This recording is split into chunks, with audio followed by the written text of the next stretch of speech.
नमस्कार दोस्तों, स्वागत है आपका जी के लाइव क्लासेस में। जैसा कि हम लोग पर्यावरण का सीरीज़ देख रहे थे, इसका एक दो वीडियो पहले से अपलोड हो चुके हैं।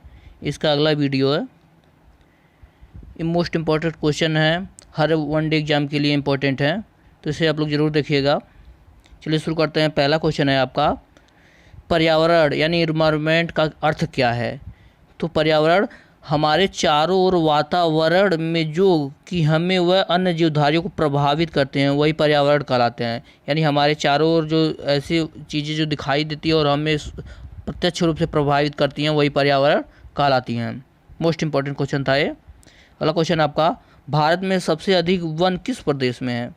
तो भारत में सबसे अधिक वन आपके मध्य प्रदेश में है। ये क्वेश्चन कई बार आ चुका है, तो उसको ध्यान दीजिएगा, मध्य प्रदेश में है।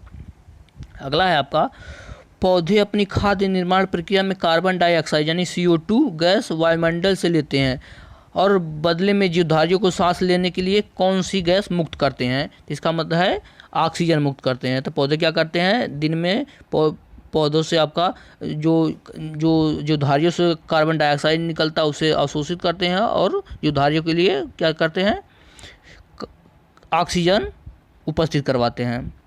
अगला क्वेश्चन है, कार्बन डाइऑक्साइड, सल्फर डाइऑक्साइड और कार्बन मोनोऑक्साइड द्वारा कौन सा प्रदूषण होगा। तो ये सभी गैसें जो होती हैं, इससे आपका वायु प्रदूषित होता है, वायु प्रदूषण होता है इन सभी गैसों से।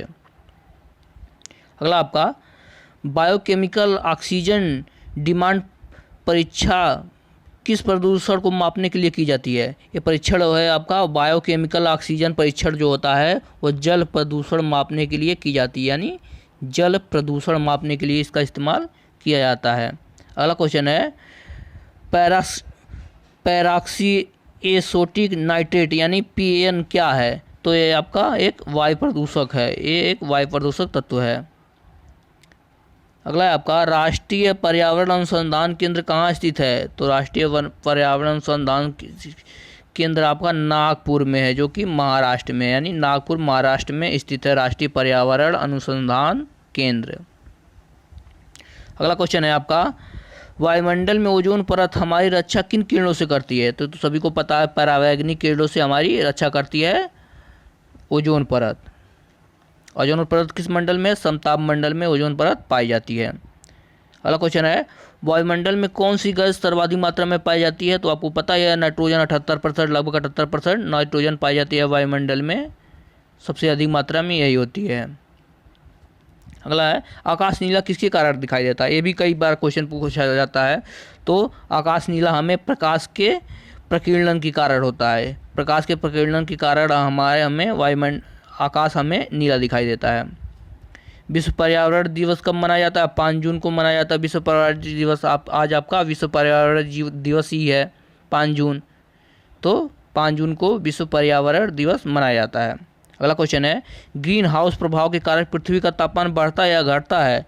तो ग्रीन हाउस प्रभाव के कारण हमारा तापमान बढ़ जाता है। ग्रीन हाउस प्रभाव के कारण तापमान में बढ़ोतरी होती है। अगला क्वेश्चन है, पर्यावरण का दुश्मन किस वृक्ष को कहा जाता है। तो पर्यावरण का दुश्मन आपका यूकेलिप्टस, इसे सफ़ेदा भी कहते हैं, पर्यावरण का दुश्मन कहा जाता है। ये इंडिया में अस्थायी रूप से बैन हो गया था, लेकिन इसका बैन हट गया, अभी लोग लगा रहे हैं यूकेलिप्टस। इसे पर्यावरण का दुश्मन कहा जाता है, क्योंकि ये बहुत ज़्यादा जल का अवशोषित कर लेता है और भूमि जो होती है उसे ऊसर बना देता है। अगला क्वेश्चन है, सॉरी दोस्तों, PDF थोड़ा उल्टा सीधा हो गया है, तो अगला क्वेश्चन यहाँ से शुरू होगा आपका, हाँ यहाँ से। अगला क्वेश्चन है, ग्रीन हाउस प्रभाव क्या है। तो ग्रीन हाउस प्रभाव में सूर्य की किरणें पृथ्वी पर आ तो जाती हैं, लेकिन कार्बन डाइऑक्साइड गैस के घेरे कारण वापस नहीं जाते हैं। तो ग्रीन हाउस प्रभाव ये होता है, कहते हैं, जिसमें सूर्य की किरणें पृथ्वी तक आ जाती है लेकिन वापस नहीं जाती हैं। किसके कारण, कार्बन डाइऑक्साइड गैस के कारण, घेरे कारण वापस नहीं जा पाती हैं। यही ग्रीन हाउस प्रभाव होता है, जिसके कारण पृथ्वी का तापमान बढ़ जाता है। अगला क्वेश्चन है, राष्ट्रीय वन नीति के अनुसार कितने % भूभाग पर वन होना चाहिए। तो वन नीति के अनुसार 33% भूभाग पर वन होना चाहिए। 33% भूभाग पर वन होना चाहिए। अगला क्वेश्चन है आपका, ग्रीन पीस क्या है। तो सरकार की एक पर्यावरण योजना है ग्रीन पीस, पर्यावरण योजना है। चिपको आंदोलन के पीछे मुख्य उद्देश्य क्या है? वनों की सुरक्षा। चिपको आंदोलन जो कि सुंदरलाल बहुगुणा ने शुरुआत किया था, अभी हाल ही में उनका निधन भी हो गया है। आप लोग करंट में याद रखिएगा, सुंदरलाल बहुगुणा क्वेश्चन सीधे तौर पे पूछा जाता है कि सुंदरलाल बहुगुणा का संबंध किससे है? तो आपके चिपको आंदोलन से है। चिपको आंदोलन उत्तराखंड से उन्होंने ही शुरू किया था। तो चिपको आंदोलन के पीछे मुख्य उद्देश्य क्या है? वनों की सुरक्षा। चिपको आंदोलन वनों की सुरक्षा के लिए किया गया था। अगला क्वेश्चन है, भारत सरकार द्वारा केंद्र में पर्यावरण विभाग की स्थापना किस वर्ष की गई? तो 1980 से पर्यावरण विभाग की स्थापना की गई थी, तब से पर्यावरण विभाग एक अस्थायी रूप से विभाग बन गया है। अगला क्वेश्चन है, संयुक्त राष्ट्र पर्यावरण कार्यक्रम यानी UNEP का मुख्यालय कहाँ है? तो संयुक्त राष्ट्र पर्यावरण का मुख्यालय आपका नैरोबी है, जो कि केन्या में है। नैरोबी केन्या में है। पर्यावरण का मुख्यालय संयुक्त राष्ट्र पर्यावरण यानी UNEP का मुख्यालय कहाँ है? नैरोबी केन्या में है। अगला क्वेश्चन है, फोटो कॉपी मशीन में कौन सी गैस उत्पादित होती है? तो फोटो कॉपी मशीन से आपकी ओजोन गैस उत्पादित होती है। अगला क्वेश्चन है आपका, विश्व वन जीवकोष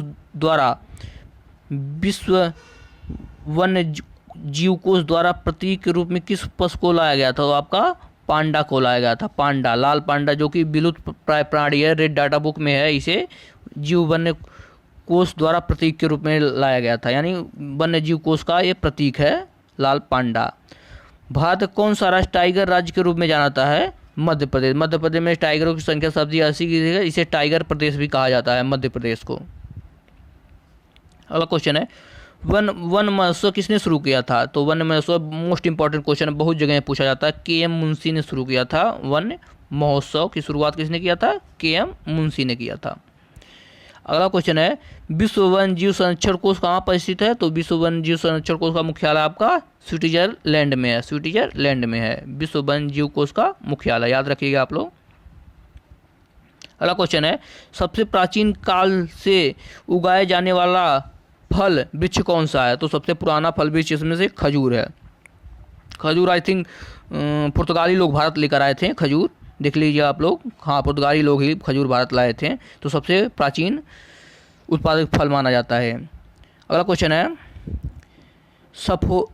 सफोकेशन क्या है? तो सफोकेशन आपका ऑक्सीजन की कमी कारण जीवों पर जो प्रभाव पड़ता है, इसे सफोकेशन कहते हैं। ऑक्सीजन की कमी कारण जीवों पर जो प्रभाव पड़ता है उसे सफोकेशन कहा जाता है।